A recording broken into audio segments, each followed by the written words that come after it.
I'm always up for some face painting and metal.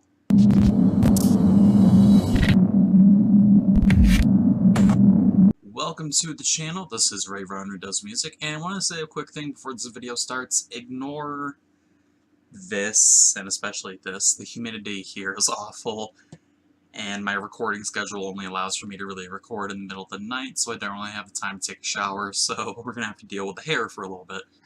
But let's get into the actual video here. Again, welcome to Ray Runner Does Music. Today we're taking a look at the newest album from Swedish metal band Avatar called Avatar Country. Avatar formed in 2001 and ever since their debut has released 2 demos, 1 EP, and now 7 albums, which is pretty impressive for a band that I only thought really released Hail the Apocalypse, Feathers and Flesh, and then this newest album. Because a lot of their older content is a lot more low-key, I would almost say even underground for a few of their releases, outside of some very certain singles. This is still very much the same case even up until this newest album, I would say. I exclude this new album because it's very much a case where they've had a lot more promotion and a lot more chances to get their music across into a wider audience. But even for, say, their Hail the Apocalypse album, which I'm going to try and dig out and get around all the stuff on my desk here, even with this album here, they only had really the couple songs that really, thanks to them being singles, and of course, again, promotion and other factors that come when it comes with the new digital age of music, such as Hail the Apocalypse, Bloody Angel, or maybe even Vultures Fly.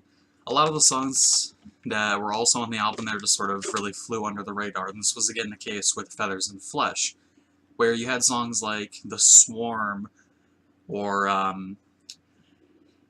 I can't remember the other tracks. I'm so sorry. This is super late when I'm recording. This is a bad review. Just keep going. But what I'm trying to say here is Avatar, for the most part, is a band that's known for their singles and not so much their deeper cuts in their discography. And that's not necessarily a bad thing. Their singles very much outperform the more low-key songs in their discography, and I think it's a good thing that they have to focus more on these newer songs. But when it comes to the newest album, Avatar Country, the way they did that sort of flips around, and I found myself enjoying the songs on this album that were kind of hidden away, as opposed to the songs that were made as singles. Before I get into that, I'd also like to mention that this is very much a concept album focusing on a sort of story arc of the king, represented by the guitarist here. And while concepts have been touched on slightly, such as in Hail the Apocalypse, there were a few conceptual elements strung about. Their album Feathers and Flesh was the first one to really just full-on take that on and essentially admit to doing something like that, and it's good to see them continuing this flow. I think if they were to do another one so soon, like if their next album was also a concept album, it would be a little too much within too short of a time, because while they don't bomb at it necessarily, the concept and the story being told here maybe isn't as strong as they wanted to communicate it. It has a lot of great ideas. I enjoy the overarching idea behind it, but when it comes to execution, it's not really communicated all that well. When it is done well, it is done fantastically, and I have to give it to, I hope I can pronounce this name right, Johannes Eckerstrom. I'm just going to call him Johan, make my life a lot easier. He has a very theatrical appearance, not just with the clown/circus-inspired makeup, of course, but even down to his live performances. If you go on my main channel, Ray Ronu, it's just spelled just like in this channel, should be linked below as per always. I actually have some concert clips from when I saw Avatar in concert with Of Mice and Men and In This Moment.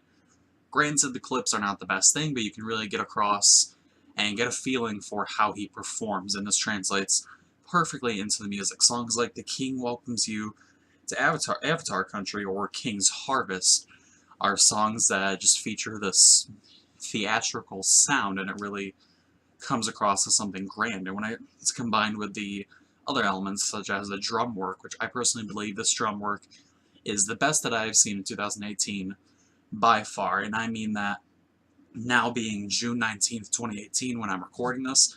Yes, I know I have a very, very bad schedule. Shoot me, I've been busy. I really do think that at the end of the year, Avatar Country is going to be the album that had the best drum work throughout the entire year. And it's not just the drums, the guitar work especially as well, from, not gonna lie, I'm not even gonna try and pronounce that, But the guitar work when it comes to songs like Avatar Country and Silence of the King is also fantastic, but while there is some very great instrumentalization here, a big complaint I do have is that instrumentalization does seem to take priority over overall song structure. While I heavily appreciate and enjoy the technicality of the guitar tracks that are on par with some of my own personal favorite guitarists, such as Will Swan or Frank Iero, I did find that a lot of this album really is almost filler because you have some interlude tracks, you have songs that sort of drag on for too long. In my opinion, The King Welcomes You to Avatar Country is just more of a drawn-out introduction track that I feel should have been kept much shorter and led into perhaps a part 2 of that, one that's actually a song.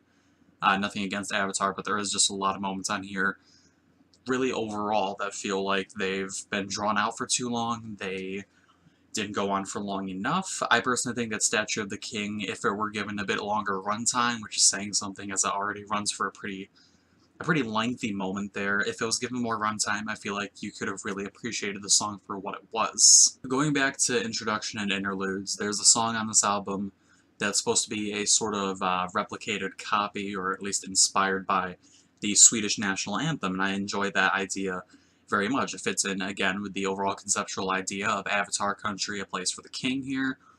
But once again, it's a case of more so, why is it on here, as opposed to, I enjoy that it's on here. Avatar had an opportunity to just... I'm going to sound a little ungrateful here for the album. I'm going to admit that right before I even say it.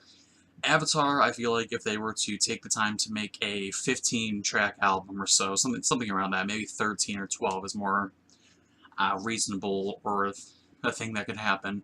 I feel like if they took that time to just write 12 pure songs, maybe even put an interlude track in there, they would have done fine. But when it comes to Avatar Country, I can't really do this review in a normal way where I just pick out specific moments, because to me this album is bogged down by so much filler. It feels a little bit ridiculous going through, and they're great songs, don't get me wrong, I highly enjoy them, but again, it's very almost impossible to pick out legitimate elements strewn about that can make for good topics within this review, and I find that very frustrating, because Avatar, if I were to state some of the moments that really stood out here, it would be stating moments that would come about in any other album from them. It's a very consistent album. Everybody is performing to the peak of their ability, but the whole thing is, as fantastic as it really just is the past few Avatar albums being repeated. Personally, I think that Hail the Apocalypse was a peak. Feathers and Flesh was very close to replicating that, but it didn't quite do the job. But Avatar Country, I hate to say it because it's really brought them into more of the mainstream with the promotion and the overall touring that they've done for the album.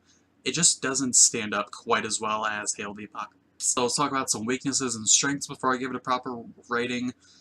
Weaknesses, things such as The King Speaks, I felt like the album really could have done without. If you switched that out for a song like Statue of the King, this album would have come across a lot more clear and a lot better. You don't need a lot of interlude and filler and just story elements to communicate a concept. You can communicate a concept easily without any real direct story elements. Just look at, I know this is a far-reaching example here, but just look at My Chemical Romance's The Black Parade. Overall, no real story time or story elements were really touched on. It was purely the music and the lyrical composition here. And I'm not saying Avatar should pull up My Chemical Romance and follow their example. It's just one that I thought fit in this situation. But for better notes, Silent Songs of the King, the two-part song, it has great... I don't know how to word this without repeating myself, so forgive me for that, but I just truly think that you need to go listen to those songs for yourself, as opposed to me trying to explain them, because when it comes to Avatar, a lot of their music, it's not really something you can easily explain. Like, you can tell somebody that the guitar work is good or even great, but they'll just try to compare it to somebody else. And I feel like Avatar's song composition and overall structure for their tracks is something you can't really communicate as well in just a plain review here, so I'm just going to urge you to go listen to them yourself. I'll admit this review isn't one of my stronger ones, and trying to communicate things from the script that I wrote down, which almost was 2 pages. It's one of my longest scripts I've ever written for a review. And trying to speak about them out loud, it didn't really come across, so I just will admit that this wasn't a very good review.